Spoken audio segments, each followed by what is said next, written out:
Hello everybody, I am James from Wargames Illustrated, and in this video I am going to be taking a look at 3 new paint sets from the Army Painter. I'm very excited. I'm a big fan of what Army Painter has been putting out recently anyway, and these sets are particularly suited to what we do at Wargames Illustrated because they are historical themed. They're for World War II, there's British, German and American sets, and yeah, let's pop a box or two open and take a look inside. All right, I'm gonna pass the actual unboxing duties off to Joe, who's Wargames Illustrated's video guy and also our occasional hand model. So first of all, you get your usual Army Painter painting guide, which if you've not seen it before is a very basic introduction to how to paint. It's not specific to these paints. And there's a little promo thing for the Warpaints Fanatic range. Then you're into the paints themselves. 2 racks, and there's 10 paints in each rack for 20 paints in total. 9 of these paints are duplicated across all 3 sets. That's because they're pretty much universally useful for what you're going to need to do. You've got 4 different tone paints, the washes. You've got a matte black and a matte white. There's a steel, which is ideal for weapons and stuff. There's a rust, which you can use to add weathering, that's an effects paint. And then there's a new colour, which is rifle brown. Now I say there's a new colour because although the names on quite a lot of these other paints have been changed, some of the tones have got different names, they are actually paints that have existed in the previous range, they've just been renamed. That's going to be really helpful for your historical painting needs, but might be a little bit confusing if you already have all the Warpaints Fanatic range, so something to keep in mind. All right, on to the rest of the paints, and 10 of these are brand new colours for the British historical set. You'll notice, if you've seen the Warpaints Fanatic range before, that something's missing here. Usually, you'll have a little indicator for where these sit within a flexible triad. The historical paints are kind of adjacent to, rather than a part of the overall Warpaints Fanatic range, and there are no flexible triads in these ones. I guess there's not really enough paints in each box to make a triad work, but there are still certain paints that go well together. It's not going to take a painting genius to work out that the dark battle dress, the mid battle dress and the light battle dress colours are all going to work pretty well as a base, mid-tone and a highlight colour. Those will do you well for the general uniform sort of colours that you want for most of your Brits. And then going beyond that, there are some other new colours that you're going to be able to use to add detail to things like webbing green. And then there's British camo green, which is going to be good for more commandos and things like that. You can add the extra details to their fatigues, to their helmets. Mud spatter is an interesting one in that it's kind of a nice brown tone, and just reading mud spatter made me instantly think it would be an effects paint, but it's not, it's just a standard paint. There's also a webbing khaki, which is going to be equally useful for bringing some neutral tones to your figures. And there's a unique red in here as well, which is beret maroon, which will work really well for your commandos and things once again. A single skin tone comes in each of the sets. This one's fair skin, it's the lightest of the 3, which comes in the British. You can add some shade to that with the warm skin tone wash paint, which comes as well. That's actually one from the John Blanche Masterclass paint set, so that's the first time you've been able to get that outside of those sets. So along with Rifle Brown, which I already mentioned earlier, those are the other new paints that you get, 10 in total. And then to finish things off, there's 2 more paints. And these are renamed versions from the existing Warpaints Fanatic range. So you've got Command Red and Commando Green. Now, we'll put up a comparison here. You can see here, Commando Green is actually a renamed version of Scarab Green from the Teals triad in the original Warpaints Fanatic range. Exactly the same color, it just has a different sticker on it. It doesn't bother me too much that you might end up with some repeat paints here. The fact that they've been renamed does mean that it's a lot more intuitive to use them when you paint in your World War II figures, and it's going to be especially good for anyone who's new to historical painting or trying out a new theatre in the war or a new force. It might upset some that they end up getting repeats of paints if they do buy the whole set, but I think it makes sense for what it seems like Army Paint is trying to do here, which is they're not really creating these to add to the broader Warpaints Fanatic range. They're making these very much specifically for the task of painting World War II figures.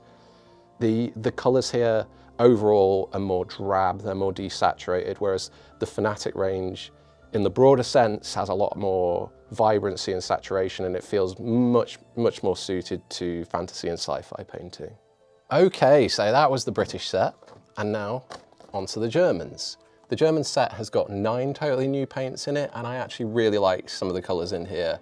The Feldgrau trio from light, medium to dark is a really good combination of colours, and they're going to be useful for all sorts of applications. I'm also keen on the 2 greys that come in here. There's a key on the back of each box as well, by the way. And Strap Grey and Tanker Grey, I think they're going to be very useful ones for highlighting different black materials, maybe some leather, things like that. But I'm not going to get into too much detail on this set because our friend Peachy over at Peachy Tips has used them to paint a German Sentry from 0200 Hours. So if you want to see him instead of me, I'm Peachy, and this is Peachy Tips.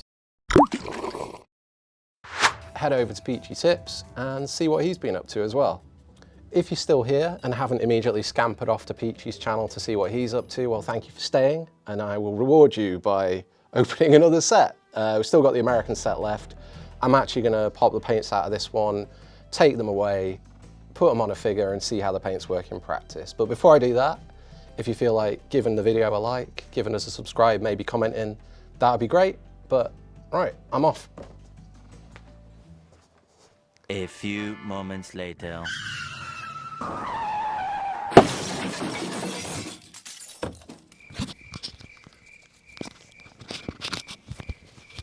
Okay, that went pretty well. I have painted a figure. I started out with my airbrush.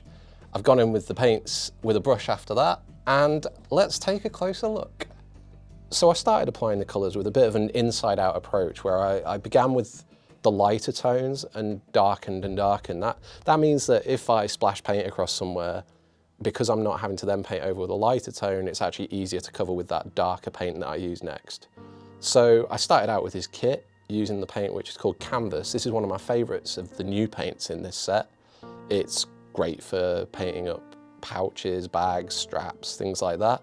But it's also going to be really useful as a highlight tone for all kinds of other applications. Once I'd established the canvas parts, I moved over to the drabs that come in this set. There's 3 drabs, and they basically establish the standard kind of uniform colours for the Americans. These trios of paints for the uniforms, that's a recurring theme through all 3 sets. And these are really very, very useful. You know, you've got your light, your medium and dark. It tells you exactly what to do, where to put them. And for me, starting with light and then gradually adding the medium then dark into the further recesses quickly gave me some really good looking fatigues for this figure, and I'm quite happy with how the tone worked out. I did then go in with military shade, which added a little bit more smoothness to my highlights. I applied that over all of the uniform, whereas when I went in with black tone, which is another one of the washes, I only used that to accentuate edges and make different parts of the figure pop a little bit. Rifle Brown on his weapon, which is a paint that's shared across all 3 sets, is a really good one too. It's quite a warm, rich sort of brown, hints of red in there, and that gets you the right kind of colour for the wood on most of your rifles and things, and then using the standard steel paint just to finish it off with details. The skin here is done with Rosy Skin, which is the skin tone that comes in the American set. I've not actually used any paint from any of the other sets here. This is purely the American set to paint the entire figure. And it's a cool little colour. I have then used the warm skin tone to add a bit more depth, highlighted back up by mixing white with the rosy skin, then toned it back down again and kind of repeated a couple of times just to get it a bit more interesting. And I mixed a lot of water with Ensign Blue to give him some stubble on his chin, just as a really fine glaze there. Overall, the American set has got the least new paints in it. There's only 6 in it, but I actually really like this one as well. It's got a bit more of a vibrant kind of strong tone to the colours within it, and that kind of for me reflects the Americans and how I feel about them in the war. You know, they were a bit bolder, they had a bit more pomp, and I kind of think you'd expect them to have slightly more recent kit that's been less desaturated by weather and things like that. I'm not a big expert on America in World War II, but that doesn't really matter because every single one of these sets, its colours have been authenticated by Dr. Stephen Bull, who is very much an expert on World War II. He's got tons of books that have been published, he's got TV appearances and things like that, and he's also the former curator at the National Army Museum and Lancashire Museums. So he knows his stuff, therefore I don't have to. I'm just painting by numbers to some extent on this. I think overall, my paint job captures the cover art, which was what I was going for, and it feels quite appropriate. I even foolishly decided to add some of the insignia on the arm there, which you can do thanks to the bolder colours in this set. It's pretty dirty, it's pretty quick and a bit rough, but I'm getting old now, my eyesight's going, so I'll take it. I think it serves its purpose and it looks okay. So overall, I am pretty impressed with these 3 sets, very impressed in fact, and that's starting to be a bit of a recurring theme when it comes to stuff from the Army Painter. I'm not a shill for them, honestly, it's just, they're making good products at the moment. It feels like they're putting in the work, they're putting in the research, they're putting in the investment, and everything they bring out is really good right now. I think they're my most improved player over the last few years in the hobby. And yeah, all 3 of these sets are going to be incredibly useful, especially if you're new to historical gaming, to World War II gaming, or one of the particular nations that are covered here. Yes, there are some really great ranges already out there that have tons of historical paints, but what this provides is a very focused box of 20 colours that's going to suit just about everything you need to paint the nation that you've chosen. I think they'd even go so far as to be useful on tanks as well, to be honest. You might even start to use the rust and things like that in that situation. It's really good to have such a focused set. There are maybe a few downsides. The renaming of paints is potentially going to cause problems for people who've already invested heavily in the Fanatic range. You might end up with duplicates. And there are maybe more tone paints in these sets than I would perhaps want. They're not my pick when it comes to that kind of application. I'd rather use a speed paint or something like that. But that's personal preference. It's not the end of the world. There's only 4 in each set. Beyond that, they're really good. I've picked out some of my star players from the sets here. First of all, there's the trios of kind of uniform colours from each. You've got the light battle dress for the Brits, you've got the Feldgrau for the Germans, and the drabs for the Americans. Those are going to be really useful for most of your army painting, and I would imagine they're going to run out before any other paints, so hopefully they'll be released as individual pots as well. Beyond that, I've picked out just one of each colour that I really like from each set. There are more, but canvas, great colour, going to be useful for your Americans, going to be useful for probably other armies as well, and it's just a good general highlight colour. It's in that right neutral kind of close to white tone. Here I've gone for Tanker Grey. I think it's going to make for some interesting highlights on things like leather and stuff like that. It's got a slight blueness to it. It's a little bit Space Wolfy as well if you want to paint some dirty Space Marines, not for your historical army obviously. And then finally with the Brits, I've just gone for the Camo Green. I'm a sucker for a nice camo colour, and this is a very nice camo colour. It covers really well, as do all the paints. They've got that Fanatic formula which works really well.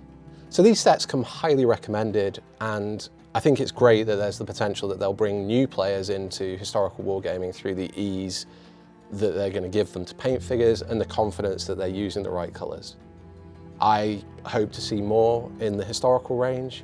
Fingers crossed that there'll be more nations for World War II, or maybe even more periods ahead that Army Painter are going to cover.